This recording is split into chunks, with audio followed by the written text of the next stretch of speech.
মাননীয় সাংবাদিক বন্ধুসকল,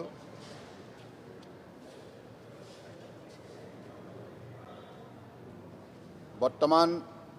অসমৰ কেইবাখন জিলাত বানপানীয়ে বিশেষভাৱে ৰাইজক হাৰাশাস্তি কৰিছে আৰু লগতে ধুমুহাও আহিছে। আনপিনে অসমৰ ৰাইজে চতুৰ্থ পৰ্যায়ৰ লকডাউন কাৰ্যসূচীত কোভিড-19ৰ বিৰুদ্ধে যুঁজ দিছে আৰু হাজাৰ হাজাৰ খেতিয়কে আফ্ৰিকান সোয়াইন ফিভাৰৰ বাবে আজি তেখেতসকলৰ গাহৰিও মৃত্যুৰ মুখত পৰিছে হাজাৰ হাজাৰ। এই অৱস্থাত ৰাজ্য চৰকাৰে 4টা দুৰ্যোগৰ সৈতে যুঁজিব লগা হৈছে। গতিকে আমি যিহেতুকে বানপানী আৰু গৰাখহনীয়াৰ চলি থকাৰ মুহূৰ্তত আৰু ধুমুহা হৈ থকাৰ এই বাতাবৰণত যাতে বিজুলী বিভাগৰ তৰফৰ পৰা, শক্তি বিভাগৰ তৰফৰ পৰা সকলো ধৰণৰ সাৱধানতা অৱলম্বন কৰা হয়, তাৰ বাবে আজি বিতংভাৱে ৰিভিউ লোৱা হয়। আৰু ইতিমধ্যে মোক বিভাগে জনাইছে এইবাৰ ধুমুহাত হাজাৰ হাজাৰ পোল ধ্বংস হৈছে, ট্ৰান্সফৰ্মাৰ ধ্বংস হৈছে। গতিকে বিভিন্ন ধৰণে বিভিন্ন দুৰ্যোগৰ সন্মুখীন হৈছে। তথাপিও আমি এই মুহূৰ্তত ধৈৰ্য সহকাৰে মনোবল অটুট ৰাখি এই প্ৰাকৃতিক দুৰ্যোগৰ বিৰুদ্ধে যুঁজ দিবই লাগিব আৰু যুঁজ দি আমি জনসাধাৰণক এই দুৰ্যোগপূৰ্ণ বাতাবৰণত সকাহ দিব লাগিব, সকলো ধৰণৰ উন্নত মানদণ্ডৰ সেৱা আগবঢ়াব লাগিব। তাৰ বাবে মই বিভাগক কৈছোঁ যে জিলাই জিলাই সাব ডিভিজনতে যিমান সংখ্যক আমাৰ বিষয়া কৰ্মচাৰী আছে তেখেতসকলক সেন্সিটাইজ কৰিব লাগে আৰু জনসাধাৰণৰ সহযোগত যাতে আগন্তুক দিনত এই সমস্যাৰ ভিতৰত জনসাধাৰণৰ যাতে কোনো দুৰ্যোগ নহয় বা বিপদ নপৰে, তাৰ বাবে আমাৰ তৰফৰ পৰা ল'বলগীয়া সাৱধানতাবিলাক যাতে লোৱা হয়। কাৰণ ধুমুহা চলি থকাৰ সময়ত তেখেতসকলে লগে লগে পাৱাৰ ছাপ্লাই বন্ধ কৰিব লাগিব জনসাধাৰণৰ নিৰাপত্তাৰ স্বাৰ্থত। আৰু বান আক্ৰান্ত অঞ্চলতো বিভিন্ন আমাৰ যিবিলাক পুল আছে, খুঁটা আছে, সেই খুঁটাবিলাক পৰীক্ষা নিৰীক্ষা কৰিব লাগিব, তাৰবিলাক চাব লাগিব ক'ৰবাত লুজ হৈ আছে নেকি। কাৰণ এইবিলাক সঠিকভাৱে পৰীক্ষা নিৰীক্ষা কৰিলেহে জনসাধাৰণক আমি জনসাধাৰণে ভবাৰ দৰে, আশা কৰাৰ দৰে সেৱা আগবঢ়াব পাৰিম। গতিকে সেইবাবে এতিয়া 24/7 কাম কৰিব লাগিব বিদ্যুৎ বিভাগৰ তৰফৰ পৰা, শক্তি বিভাগৰ তৰফৰ পৰা। গতিকে সেইবাবে মই 3টা বিভাগৰ মুৰব্বীসকলক আজি এই ক্ষেত্ৰত তৎপৰতাৰে উদ্যোগ ল'বৰ বাবে তেখেতসকলক মই নিৰ্দেশ দিছোঁ। আৰু জিলাই জিলাই সাব ডিভিজনৰ যাতে যিসকল আমাৰ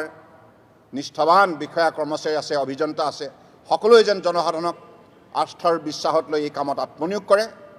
আমাৰ লক্ষ্য জনসাধাৰণক উন্নত মানদণ্ডৰ সেৱা আগবঢ়া।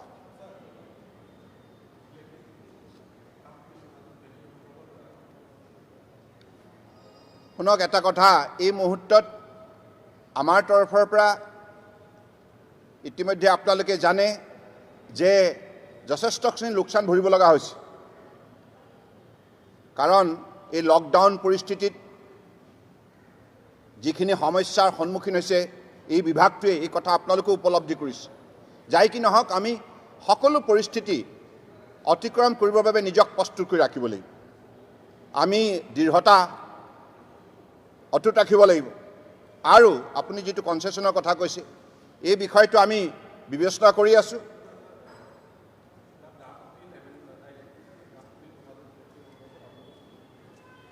এই সন্দৰ্ভত আমাৰ বিভাগৰ তৰফৰ পৰা ইতিমধ্যে যিখিনি ভিউ, আমাৰ যিখিনি দৃষ্টিভংগী এই কথা কথিনী আমাৰ মাজত আলাপ আলোচনা হৈ আছে আৰু বিশেষকৈ আপোনালোকে এই কথাটো আজি তাৰিখত আপোনালোকৰ সহযোগিতা বিচাৰিছোঁ কাৰণ প্ৰতি বছৰে বানপানীৰ সময়ত বিভিন্ন ঠাইত দুৰ্ভাগ্যজনকভাৱে বিভিন্ন ব্যক্তি মৃত্যুৰ মুখত পৰে বিজুলীত আক্ৰান্ত হৈ বা ইলেক্ট্ৰিকিউটেড হৈ পেলাই তেনেধৰণৰ ঘটনা যাতে নহয় তাৰ বাবে সাৱধানতা অৱলম্বন কৰিব লাগিব আৰু বৰ্তমান সময়ত যি ধুমুহা বিভিন্ন জিলাত হৈছে আমফান যিটো চাইক্লোন ইয়াৰ বাবে যথেষ্টখিনি ৰাইজে বিভিন্ন ঠাইত সমস্যাৰ সন্মুখীন হৈছে কুকুৰাঝাই বঙাইগাঁৱত ইতিমধ্যে যথেষ্ট ক্ষতিগ্ৰস্ত হৈছে আপোনালোকে খবৰ পাইছে গতিকে আমি এই মুহূৰ্তত সেই দৃশ্যবিলাক চাই সকলোৱে প্ৰস্তুতি চলাব লাগিব যাতে জনসাধাৰণক এনেধৰণৰ দুৰ্যোগপূৰ্ণ মুহূৰ্তটো আমি কেনেধৰণে উন্নত মানদণ্ডৰ সেৱা আগবঢ়াব পাৰোঁ আৰু আমাৰ তৰফৰ পৰা ল'বলগীয়া যিখিনি সাৱধানতা আৰু যিখিনি ব্যৱস্থাপনা প্ৰিপেয়াৰ্ডনেছ আৰু আমি জনসাধাৰণক এই ক্ষেত্ৰত সজাগতা আৰু সতৰ্কতা কৰাৰ বাবে আমি বিশেষভাৱে উদ্যোগ ল'ব লাগিব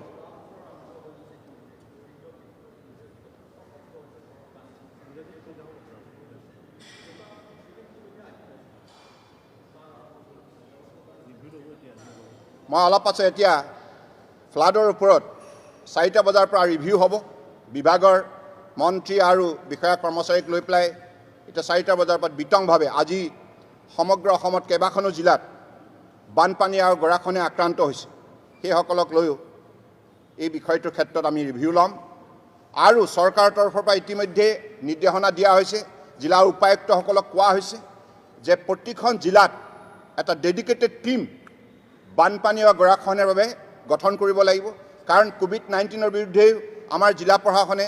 স্বাস্থ্য বিভাগে হওক বা পৰিবহণ হওক বা খাদ্য আৰু অসামৰিক যোগান বিভাগ হওক বা শক্তি বিভাগ হওক বা আমাৰ জনস্বাস্থ্য কাৰিকৰী বিভাগে হওক কৃষি বিভাগে হওক বিভিন্ন বিভাগে এই সন্দৰ্ভত দিনে নিশাই কাম কৰি আছে পুলিচ ইত্যাদি ইত্যাদি কিন্তু ইয়াৰ উপৰিও যেহেতুকে বানপানী গৰাখহনীয়া আহিছে এই সময়ত বান আক্ৰান্ত লোকক সহযোগিতা আগবঢ়াব লাগিব আৰু বান আক্ৰান্ত লোকক সহযোগিতা আগবঢ়াবৰ বাবেই আমাৰ তৰফৰ পৰা যাতে ডেডিকেটেড টীম জিলাই জিলাই গঠন কৰা হয় ইয়াৰ বাবে ইতিমধ্যে উপায়ুক্তসকলে তৎপৰতাৰ পদক্ষেপ গ্ৰহণ কৰিছে আৰু বিভিন্ন সমষ্টিৰ মাননীয় বিধায়কসকল সাংসদসকলেও এই কামত আন্তৰিকতাৰে সহযোগিতা আগবঢ়াইছে গতিকে মই মাননীয় সাংবাদিক বন্ধুসকলকো আহ্বান জনাইছোঁ আপোনালোকেও যেহেতুকে কোভিড-19ৰ বিৰুদ্ধে যুঁজ দিয়াত জনসাধাৰণক সজাগ সচেতন কৰাৰ ক্ষেত্ৰত আপোনালোকৰ গুৰুত্বপূৰ্ণ ভূমিকা আছে তাৰ বাবে আপোনালোকক ধন্যবাদ জনাইছোঁ আৰু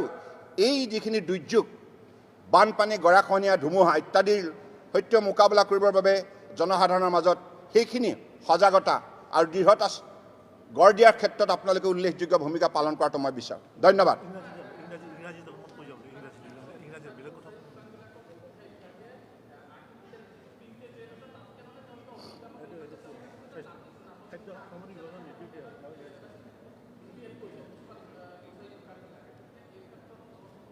আপোনালোকে জানে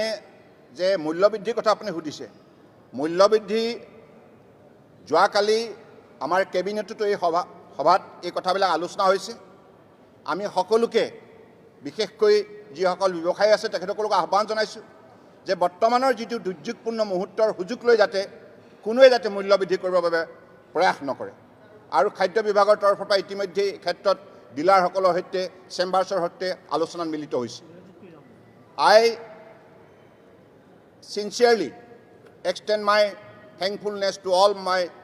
journalist friends and particularly, as you know, the people of Assam fighting against COVID-19 with courage and determination, unitedly. But at the same time, there's a crisis, flood and erosion has come. And also, there is storm. Now, the people of Assam have to tackle this kind of three different calamities. Under this critical situation, the people of Assam, with courage and determination, will have to combat the situation.